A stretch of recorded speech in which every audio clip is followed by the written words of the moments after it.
theorized that out of the 8 point something million votes that Aswaju got, 5 million come from northern Nigeria. The whole thinking is that by the North pulling out its support for him, they can take over government. And the only way to do it, there is no one that they felt that could have been, can be a rallying point to this than President Muhammad Buhari. I spoke because I have to draw the attention of both the people in North and also those political forces.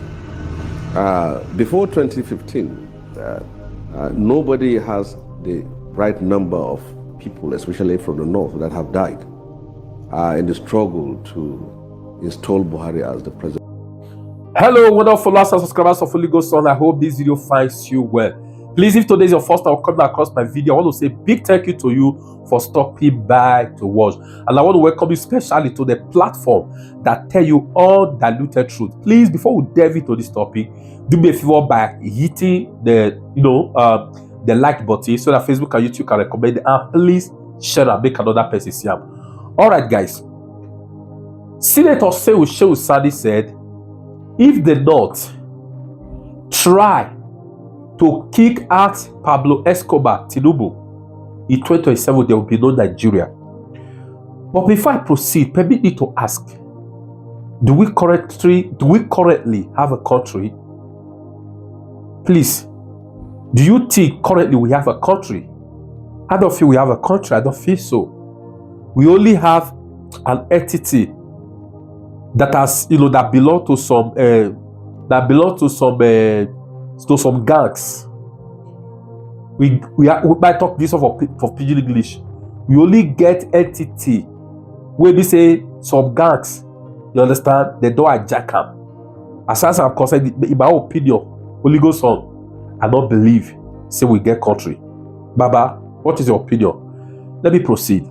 The northern elders who are trying to unseat Tinubu, the problem is that these people, they bias.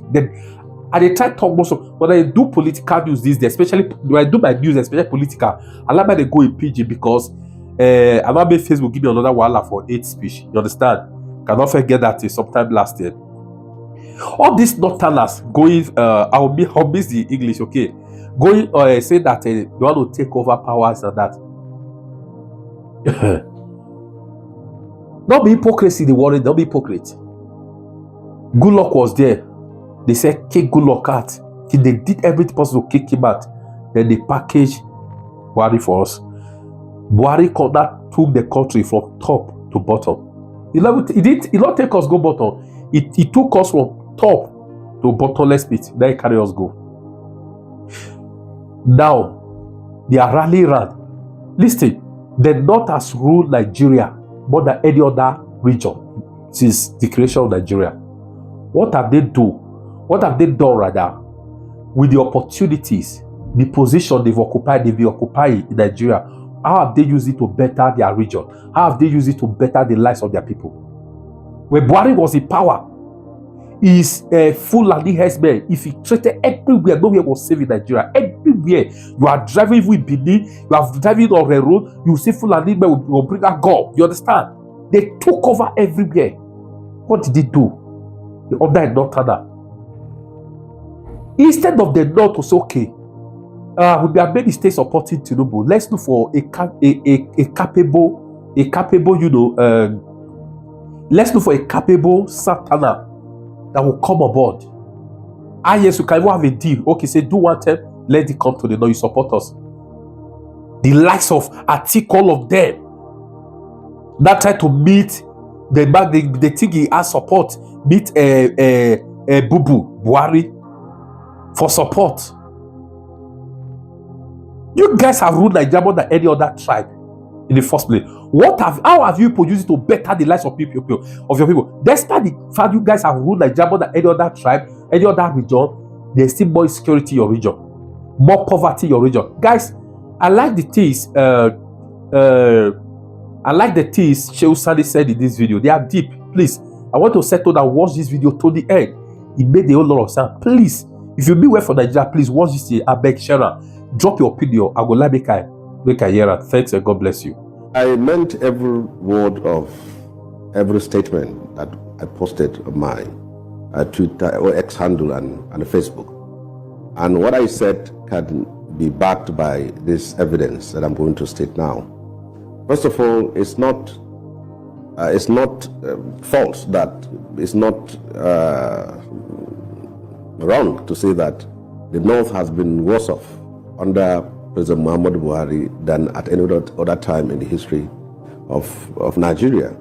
The political forces that are today coming together to see how they can return to power, especially those from the northern part of Nigeria, are simply more interested in power than actually using power for the interests of our own people.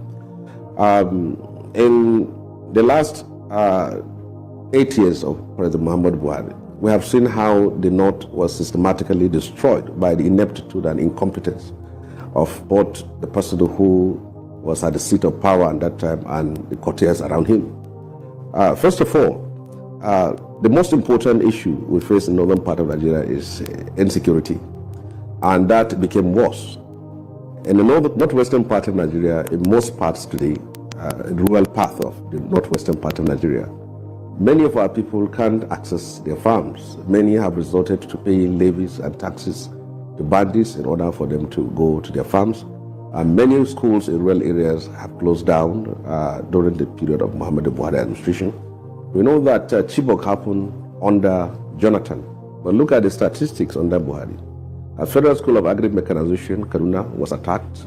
Over 200 students were kidnapped, and they remained in the captivity for over 2 months. A Greenfield University in Kaduna was attacked. Students were kidnapped, and many were killed, and parents have to sell everything they have to rescue their children from the hands of terrorists.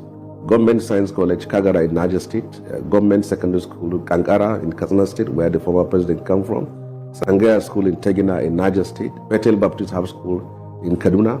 All these things happen. We have seen attack on Federal Government Girls College, Yauri, where female students, were kept in captivity for over 2 years. And we have seen trillions being budgeted and funded for security.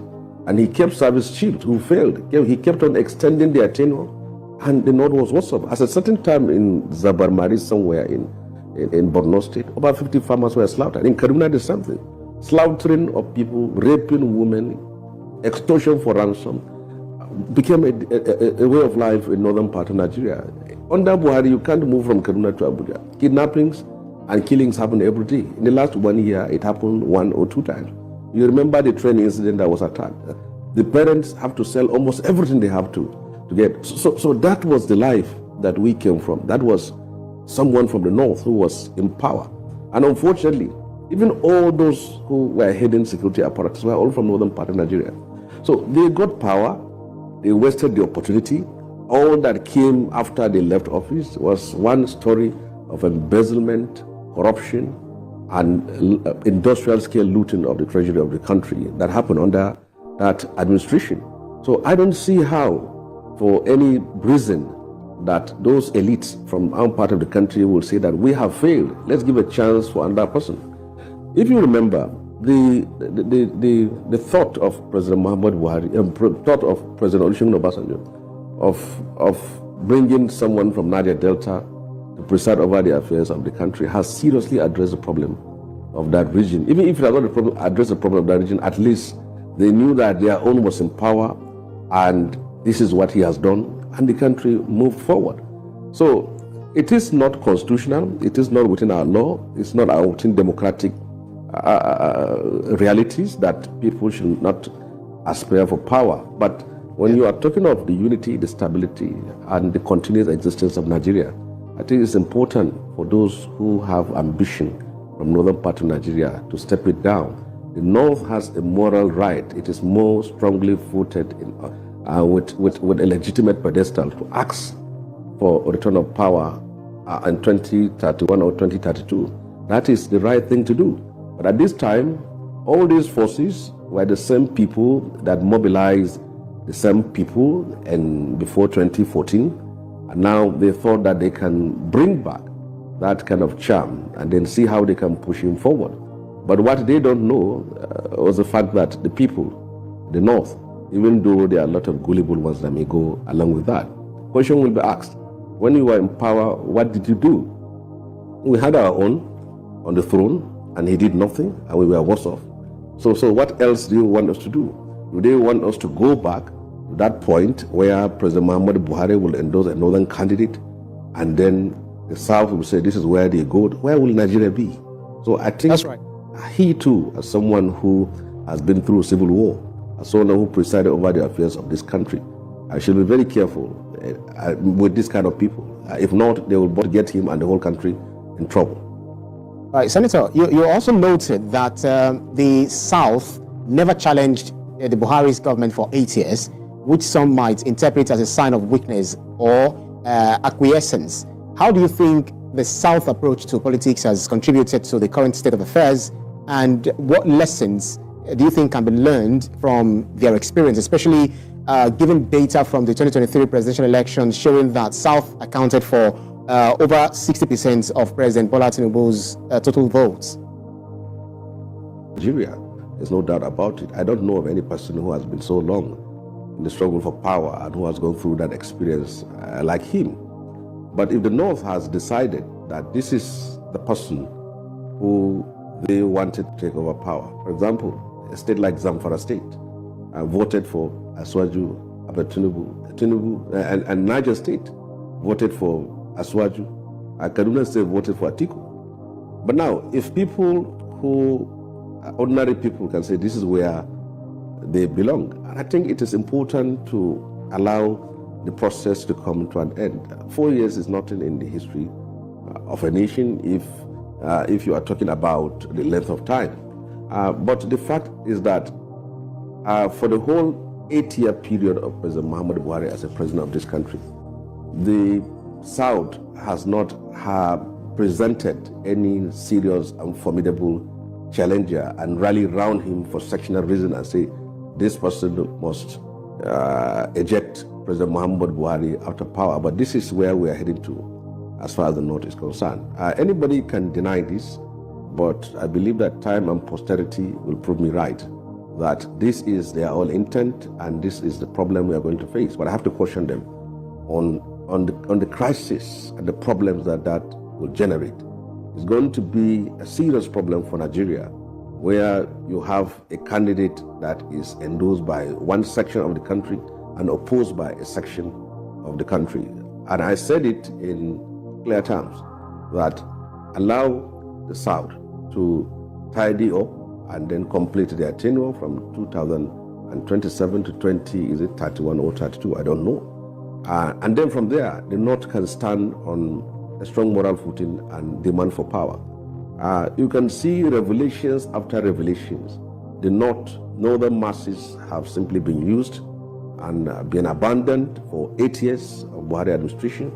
I can't recall a certain time where there is even acknowledgement of the common people on the ground who toiled, who fought, who struggled, who died to remove PDP out of power and bring back Buhari in 20. But never even a statement was ever issued for 8 years. I come from a state where I knew of many families that have lost their loved ones are fighting for Buhari. It happened in Bauchi, it happened in Kano, it happened in Sokoto. The northern masses from 2003 to 2015 were so fanatical. They are ready to die for this person to be president of Nigeria. Then he became president of Nigeria. And we thank God that he became, because if he has not been president, only God knows what will happen in this country. So he became, and this was the result. So the same northern elite that rallied around him and ensured his failure and the destruction of his government and also his inability to deliver to the people, especially from northern part of Nigeria, are now still coming together and say this is what they want. And I say the forces are different. There are people who want political power and are ready to, and I don't care whether it goes to South, they will certainly contest, like the candidate of the PDP, Atiku Abubakar. There are others who are disgruntled because they wanted to be part of this administration and then they lost out, like LFI. And then there are others who believe that this is the right opportunity, whom they believe that the Aswaju government is going after them. They are so-called the Buharis who are in his government, who simply extorted and plundered the country in the name of being loyalists of President Muhammadu Buhari. So all these forces are coming together and see how they can work against this. And I don't think this is in the interest of time. The worst thing would be for the South to come together and say, this is the person we want or nothing. And where will the country be in that kind of situation? And so that brings... allow. They have enough time. Yeah, they may not die before the 2031 or 32. They should wait. Yeah. When the time comes, even people like me will say that the South has finished its own term and that power should go back to the North. So that brings me to my next question, which, because I'm wondering how you think President Tinubu's government should now respond to these perceived plots, especially given his campaign promises to unite the country and address regional disparities. And what advice would you give to him, considering his administration's initial efforts to address some of the North's developmental challenges, such as the recent allocation of 1.4 billion naira for the Lake Chad Basin refiling project?